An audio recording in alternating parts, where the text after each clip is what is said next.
मतलब ये कहने की बात है, इंडिया की बेइज्जती है ना। हाँ। वापसी जा रहे हैं हाँ। यहाँ पे रहने के लिए। ठीक बताओ, जो लोग यहाँ से वापस जा रहे हैं तो उनको वहाँ परेशान तो नहीं किया? बेइज्जती और इंडिया एक साथ नहीं चल सकता है, क्योंकि इसके पास बेइज्जती का कोई सामान है नहीं है। यानी कि जिसके पास जो शर्म और हया जिसके पास नहीं है, तो उसके पास से शर्म और हया कहाँ से आएंगे। यानी जिस तरह आप अगर रंडी को ये कहेंगे कि यार हर दिन अलग अलग केला लेते हो, तुम्हें शर्म नहीं आता, अलग अलग मर्द के पास सोते हो, तो उसको ये हो जाता है कि पैसा की मतलब। और इंडिया की भी वही हाल है, इंडिया के भी वही हाल है। तो उसका बेइज्जती के साथ में उसका कोई ताल्लुक़ नहीं है, बिल्कुल कोई ताल्लुक़ नहीं है। मैं इसलिए कहना चाहता हूँ कि ये पत्रकार ने, ये सहाफ़ी ने बार बार इसको यही सवाल पूछा जा रहा है कि वहाँ पे जाओगे तो तुम्हारा कोई प्रॉब्लम तो नहीं होगा। वो बंदा इंडिया की सरजमीन में बैठ करके ये कह रहा है कि नहीं नहीं नहीं होगा, नहीं होगा, नहीं होगा। फिर भी वो मतलब हद है यार।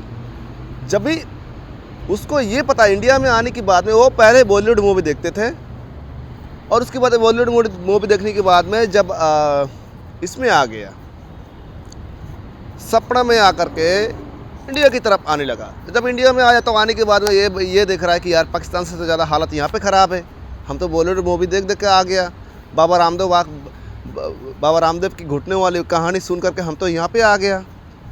जो गौमूत्र पिएंगे तो अंदर साफ़ हो जाएगा, हम वहाँ पे जाके देसी गाय की दूध मूत्र पिएंगे, बस हर चीज़ सॉल्व हो जाएगा। हमें बीमारी भी और गुर्बत भी छू नहीं सकता है। हमारे हर चीज़ मतलब यानी कि भविष्य पूरा छक्का-छक हो जाएगा। लेकिन जब यहाँ पे आया तो आने के बाद देख रहा है नहीं, यहाँ पे तो साला पाकिस्तान से भी ज़्यादा गुर्बत है, बिना खा के मर रहा है। सारे लोग कहा थे यार, जब भी कोई पूछता है तुम्हारे पास टॉयलेट क्यों नहीं है, तो बोल रहा है घर में भगवान रहता है। तो फिर खेत में, अब बोल रहा है खेत में हकता हूँ, तो वो जब खेत में हकने के कारण से डॉक्टर कहता है कि खेत में बाहर आप हागोगे तो फिर आपको ये होने का चांस है, डायरिया वगैरह ये सब होने के चांस है, बीमारी फैलाएंगे। तो बोल रहा है नहीं, ये खाद की काम करता है। हद है, हद है।